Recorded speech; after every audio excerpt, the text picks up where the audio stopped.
I do feel a little nervous, but I'm really excited to see how this day rolls out, and I'm really pumped to get this workshop going. And it's hard nowadays because usually at my university, through my experience, people don't want to connect. They just go there, they study, they go to their class, and they go home. And I feel this big disconnection with young people nowadays in university. University students, we are the people who really don't have our lives together, because I feel like I say that a lot. I'll be like, yo, I don't have my life together, man. Like, I don't know what the fuck I'm doing. Sorry, am I supposed to swear? I was gonna say that it's not about going well, but to me, even if it's not going well, it's fine. It's like we feel comfortable with it. Like, it's just a process to learn. If it's not going well, it's just we have to learn to be better. Like, it's just gonna be another, like, just a ceremony maybe. Maybe there's a lot of people who are gonna come and we wouldn't have to talk, but it wasn't like that.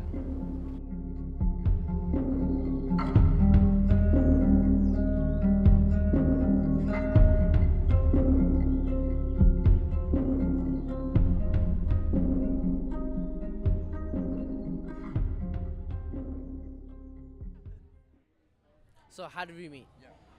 So how did we meet? So basically, she was applying for a role within my club, and during the interview itself, I was just laughing hysterically for literally no reason at all.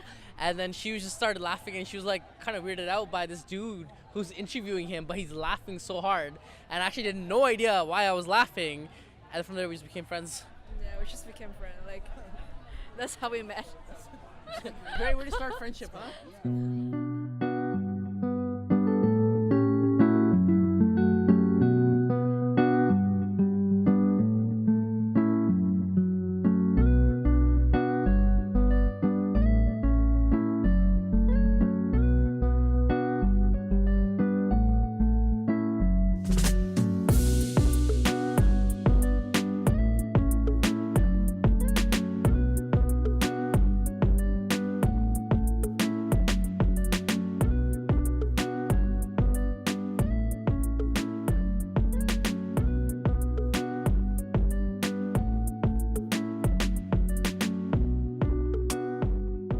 As university students, we might not have the greatest grasp of who we are, and since we're into this whole personal development and leadership development thing, let's start an organization and empower young people from 18 to 25 to live a life that they want to live with purpose, really. I've been living in Vietnam for like 20 years, and like the education back then, it's just really traditional that you're focusing on school. Like, you learned on campus, but you couldn't use any of it at all. Once you graduate, what is next? Like, I feel like that causes a lot of anxiety, and especially for me, because like I'm an international student, so I constantly feel like I'm stuck between two places, and that also causes a lot of anxiety. I have no idea what I want to do, and I realize it's a common issue among university students, you know. And I don't have much experience out there. Like, I don't have any experience with life. I'm not having like much experience to interacting with like street life, with like problem that happen out there, and I feel really vulnerable if I'm not with my parents. And I realized that, oh, I want to develop myself a lot. I can actually give this to someone else. And the more I develop myself, the more it's accumulated, and it's just to a point where I feel like, hey, it's time to start to like give this, like give it out, like give away to someone else.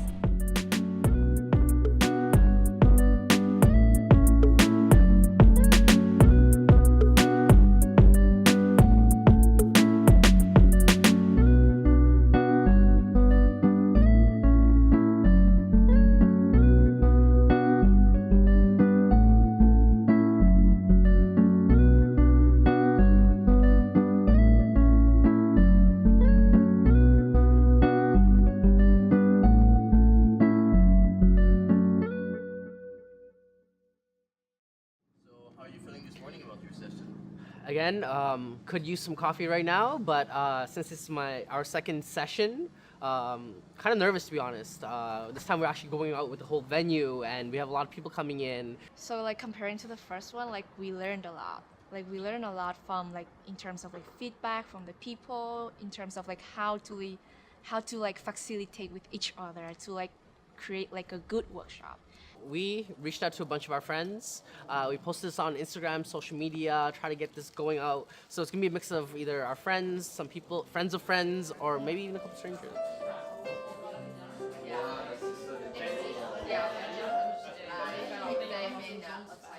Cool.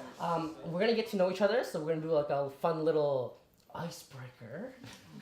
So can you just take one and just pass it on?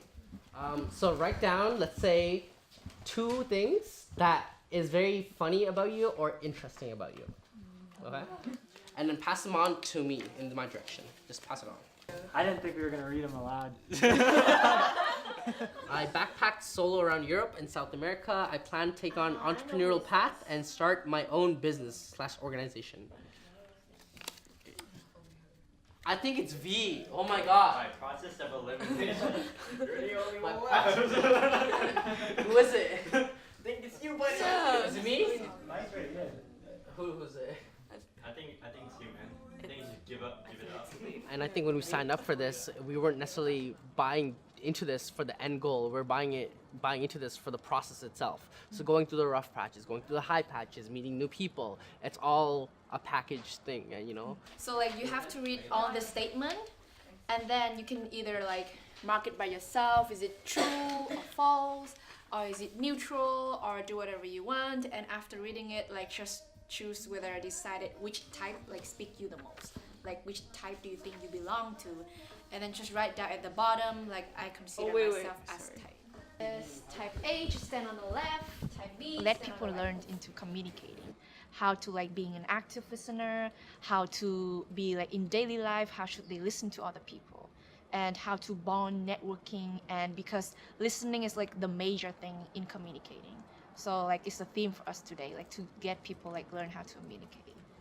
Yeah, and the second theme we're going to be touching on is like building connection with one another, giving of affection and whatnot, and really appreciating someone for who they are unconditionally. So we're going to be leading a couple of exercises that'll help to reinforce this practice.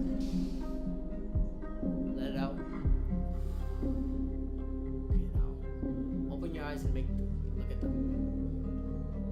It's this weird feeling of, no longer being alienated, which is because as you go, I feel, as when you go through sort of day to day, everyone sort of looks around. It's like, what's this person thinking? What's that person thinking? Are they looking at me? I don't know what's happening. But then, as you're just sort of standing, staring, you're, it's a bit sort of comforting in the sense to know they're probably thinking the same thing. Now I invite you just to lightly hug each other. Let that uncomfortableness be there. Your feeling and your struggles are probably similar to someone else, and that you're not alone in that sense. And then he was just like, oh, you should go, now hug a little tighter. Now I thought we were gonna let go, but then she proceeded to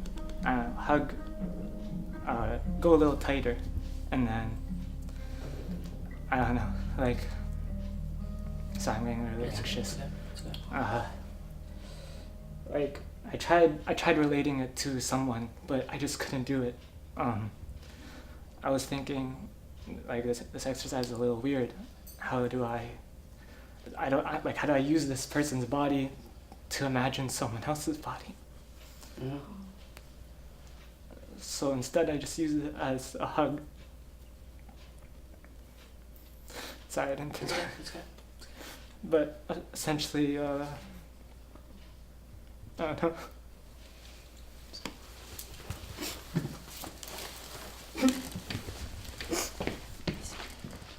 Honestly, my friend Kevin invited me, and I didn't think much of it.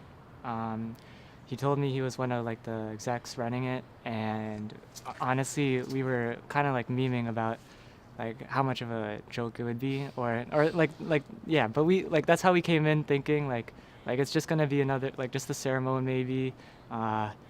Maybe there's a lot of people who are gonna come and we wouldn't have to talk, but it wasn't like that. Honestly, it's not. It was useful. Like a lot of people need to talk to each other. A lot of people need to be heard. If you have something that you're like holding in, like if you continue to hold things inside you and like your feelings and then yeah, it's good because it's really unexpected, but you have to be willing. Like you won't get anything out of it if you're not willing to do it. Yeah, I feel relief, but feeling good because so many people like giving good feedback and like how they see the impact of it. We didn't want to just throw everyone under the bus as soon as they attended it. So we thought at the beginning, why don't we just warm them up a little, let's get a little more intimate. And then at the end, we decided, let's go all out and let's go there. And we realized like, if you just go all out right at the beginning, it may make people feel uncomfortable and whatnot. So we thought, let's warm them up. There was an authentic flow and it led to some really good conversations and people necessarily opening up in areas that they didn't want to open up. And we got to witness that. And then our eventual goal is to have this as a retreat in the summer for like a 3-day summer camp. We want to give youth, especially in Toronto, a sense of understanding of themselves. They're gonna go on in their own lives and do whatever they may be doing, but with purpose, intention, and a lot of integrity. So imagine a world like that.